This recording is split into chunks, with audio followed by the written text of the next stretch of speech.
Hello everyone, welcome back to the Mystery Channel 33. I am Tatiana. I'm here to help solve more missing women, shooting and men cases. I'm here to break the codes if I see any. I am here to see where their bodies are located if they know. And I'm also here to see if they're alive, deceased, bodies, suit, exchange, anything to see or miss I didn't see. You already should know who's involved, so let's begin. This is a woman on death row with her husband. This is about Debra Denise Brown, was Indiana's last woman on death row. She will no longer be executed. That is a lie. She has been executed already. This city, our city, might know her as Anissa Brown, but she goes by Debra Denise Brown. Now she involved in a lot of Korean murders, okay. She was the ones in the beginning, a Menace to Society with her husband. Okay, Chris. Okay, but the one they charged her with is of this killing of the little baby, okay? The little baby girl, okay? And I'm gonna put the video in the description box, okay? So yeah. This is what she is actually really charged for.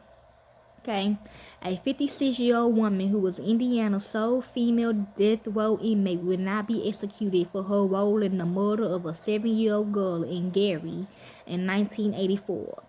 Last month, the Lake County prosecutor and the Indiana Attorney General's office signed an agreement withdrawing a demand for the execution of Debra Denise Brown because of mental disability. Okay, as they say. Okay. Now look here, all I remember is in the beginning of the documentary, okay, the documentary is I was on my I was a police officer. I ain't gonna cap to you. I was a police officer. I was on my rounds. I seen one of my residents, you know, she was on the corner, and so I stopped. I was like, "What's wrong?" She was like, somebody, she was like, said their names, they out to kill her or whatever. I told her to go ahead and get in the back of the seat of the car, okay? And we finna take you to the, to your mama house, to your mother house, okay? Nobody gonna hush you, okay? So she, she just started screaming. It was like, just, they finna kill her, and she ever die, just cremate her, okay? Cause they want her body and stuff like that. And then that's when I got the call from one of the Koreans that his store was getting robbed, okay? So I went ahead and went, okay? And I told her to stay in the car, and she was like, she's already there. I'm like, just stay in the car, okay? So when I'm trying to arrest her, she got out of the car, and then that's when Nissa killed her, okay? So she gonna see all that, okay? And it is an appeal Brown's attorney had made multiple times since she was sentenced to death in June 1986. You ain't lying. Alongside co-defendant Alton Coleman, Hurricane Chris, Lord Jesus. I mean, they always killing Koreans, okay? I ain't gonna cap to you. Together, the couple was convicted of carrying out a 53rd day crime spree across multiple Midwestern states that resulted in 8 killings, 7 rapes, 3 kidnappings, and 14 armed robberies. True. Okay. Anyway, the people that already watched the movie, they said don't disrespect the movie. Okay, don't disrespect that. If you don't know the food, then shut the fuck up. Okay. And when you on call, you just on call. Okay. And 14 armed robberies. Her real mother right here. She's still alive. She can talk to y'all as well. It is still unlikely that Brown would ever be freed from prison. She faces 2 consecutive life sentences in Ohio, plus an additional 140 years in Indiana. Who? Okay? This is them. Hurricane Chris and her. Okay? Husband and wife. Okay? The crimes, according to Indy Star Achieve, 7-year-old Tamika Tooks was walking home from a candy store on June 18, 1984, with her 9-year-old aunt, Annie, when Brown and Coleman persuaded them to walk into the woods to play a game.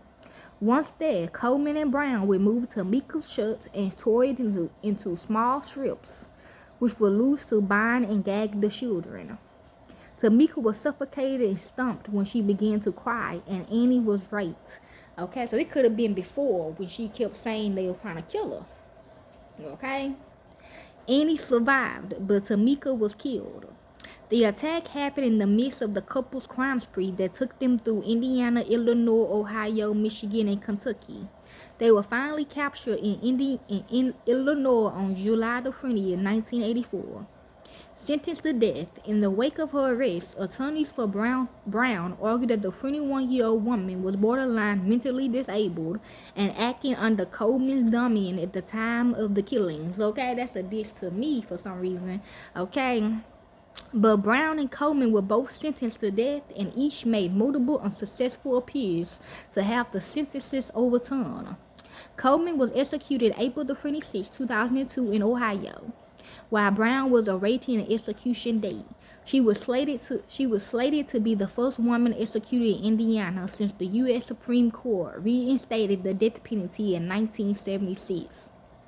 A statement provided to Indy Star by Indiana Attorney General spokeswoman Melissa Gustafson said the recent sentence modification was required by constitutional law and based on evidence developed throughout the case that Brown likely is intellectually disabled. Okay, yes, baby, yes, I am. Okay, so I know she's the Koreans, the man and woman, the mental society, they were the first ones, okay? Then her, the little baby girl, okay? And then I told you Hurricane Chris video, Halle Berry, they got Tamika, okay? The woman, okay? And then 2014 they got my baby mama, Jokisha, okay? And it's some other people too, I'm hearing. Okay, under the 8th Amendment in the U.S. Constitution, the 2003 decision of the U.S. Supreme Court in Askin versus Virginia, a death sentence cannot be given to persons who are intellectually disabled, said the statement from Gustafson. I don't think they disabled out. Okay, they know what they be doing. Victim's family wasn't notified. Tamika Tuck's family wasn't initially informed of the decision to alter the sentence. Okay, yes, okay. This also my grandbaby, by the way. This is my son's daughter. Okay, what you think? You think I did right or wrong? That I was supposed to just take her home? Okay, son, thank you. The Indiana Attorney General's office expressed regret at how the notification was handled. True, because it's like it was all planned out. Cause Lucy, they don't have guns though. But this was my granddaughter wanted. It was her last will. But did I expect her to actually get out the car? Okay, did I actually expect her to disobey me and get out the car and get shot? No. But in her will, she wanted to get shot like that so she can get cremated so they wouldn't have to take her body and eat her, okay, or get into her or something like that. Okay, that was her will. But me personally, I did not want her to get out the car. I even told her before I got out the car, stay your ass in the car, okay? Shit.